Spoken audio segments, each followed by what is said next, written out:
নমস্কাৰ আপোনালোকে চাই আছে অসম সংবাদ 24 ঘণ্টা।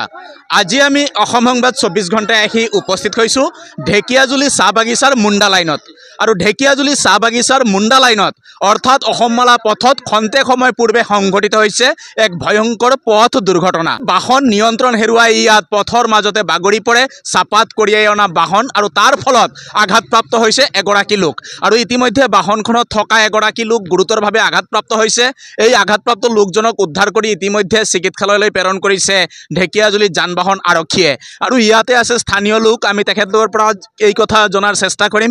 কি ক'ব, আজি খন্তেক সময় পূৰ্বে এক ভয়ংকৰ পথ দুৰ্ঘটনা সংঘটিত হৈছে অসমমালা পথত। হয়, বৰ দুখ লগা কথা, কাৰণ এই ঘনেই এইটো ৰাস্তাতে এক্সিডেণ্ট হৈ থাকে আৰু মানে এনেকুৱা স্পীডত আহে গাড়ীকেইটা, মানে এনেকুৱা নিয়ন্ত্ৰণে ৰাস্তাৰ মাজতে বাগৰি পৰিছে। তো অনুৰোধ জনাইছোঁ প্ৰশাসন বিষয়াক যাতে এই ৰাস্তাত যাতে স্পীড ব্ৰেকাৰ ব্যৱস্থা কৰি দিয়ে, কাৰণ এতিয়ালৈকে নাই কমেও 7টামান এক্সিডেণ্ট হৈ গ'ল। তাকে মই প্ৰশাসনক অনুৰোধ জনাইছোঁ শীঘ্ৰে যাতে এইখিনি ৰাস্তাটোত স্পীড ব্ৰেকাৰৰ ব্যৱস্থা কৰি দিয়ে যেন। হয়, ইতিমধ্যে শুনিলে ইয়াত এই অসমমালা পথত স্পীড ব্ৰেকাৰ নথকাৰ কাৰণে এনেধৰণৰ দুৰ্ঘটনা সংঘটিত হয়। আৰু বিগত দিনতো এই পথছোৱাত দুগৰাকীকৈ কলেজীয়া ছাত্ৰই প্ৰাণ হেৰুৱাইছিলে আৰু এটাৰ পিছত আনটোকৈ পথ দুৰ্ঘটনা সংঘটিত হৈছে। আৰু তথাপি যেন এই পথছোৱাত এতিয়ালৈকে স্পীড ব্ৰেকাৰ নিৰ্মাণৰ কোনো ব্যৱস্থা হোৱা নাই। আৰু আজিও পুনৰ সংঘটিত হৈছে পথ দুৰ্ঘটনা।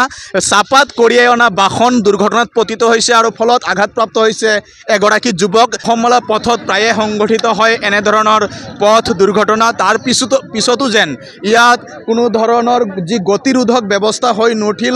দেখাই আছোঁ ইয়াৰ সামগ্ৰিক পৰিৱেশ। এয়া হৈছে ঢেকিয়াজুলি মুণ্ডা লাইনৰ দৃশ্য। ঢেকিয়াজুলি মুণ্ডা লাইনৰ অসমমালা পথত সংঘটিত হৈছে এনেধৰণৰ দুৰ্ঘটনা আৰু এই দুৰ্ঘটনাত ইতিমধ্যে আঘাতপ্ৰাপ্ত হৈছে এগৰাকী যুৱক। আৰু আমি দেখুৱাই আছোঁ সামগ্ৰিক পৰিৱেশ।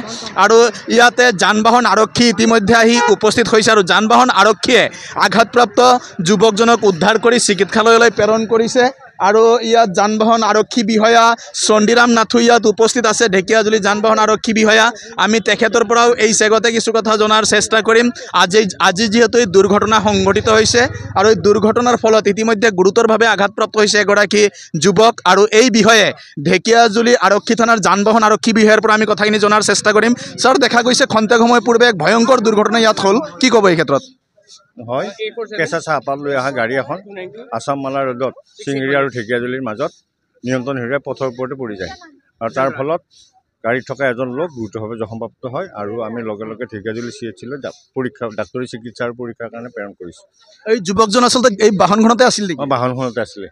হয়, ইতিমধ্যে শুনিলে এই বাহনখনতে থকা এই চাপাত কঢ়িয়াই অনা বাহনতে আছিল যুৱকজন আৰু এই যুৱকজন গুৰুতৰভাৱে আঘাতপ্ৰাপ্ত হৈছে। ইতিমধ্যে যুৱকজনক চিকিৎসাৰ বাবে স্বাস্থ্যকেন্দ্ৰলৈ প্ৰেৰণ কৰিছে ঢেকিয়াজুলি যান বাহন আৰক্ষী। আৰু এয়া হৈছে ঢেকিয়াজুলি চাহ বাগিচাৰ মুণ্ডা লাইনৰ দৃশ্য। আৰু মুণ্ডা লাইনত আজি এনেদৰেই সংঘটিত হৈছে পথ দুৰ্ঘটনা। আৰু এনেকৈ চাপাত কঢ়িয়াই অনা কেঁচা চাপাত কঢ়িয়াই অনা বাহন দুৰ্ঘটনাত পতিত হৈছে, ফলত আঘাতপ্ৰাপ্ত হৈছে এগৰাকী যুৱক। আৰু আমি দেখুৱালোঁ সামগ্ৰিক পৰিৱেশ।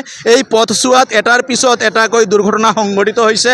তথাপিও যেন এই যিসকল এই পথ নিৰ্মাণকাৰী সংস্থা তেখেতলোকে আজিলৈকে গতিৰোধক ব্যৱস্থা গঢ়ি তোলা নাই, তাকে লৈ এতিয়া ক্ষোভ প্ৰকাশ কৰিছে ৰাইজে। আৰু আমি আশা কৰোঁ এই ক্ষেত্ৰত স্থানীয় প্ৰশাসনে ব্যৱস্থা গ্ৰহণ কৰিব বা যিসকল পথ প্ৰাধিকৰণে ইয়াত গতিৰোধক ব্যৱস্থা কৰিব তাৰে আহ্বান জনাই সকলোৱে অসম সংবাদ 24 ঘণ্টা চাই থোৱাৰ কাৰণে মই প্ৰশান্ত বৈশ্যই উক্ত দুৰ্ঘটনাস্থলীৰ পৰাই সকলোলৈ ধন্যবাদ জ্ঞাপন কৰিছোঁ।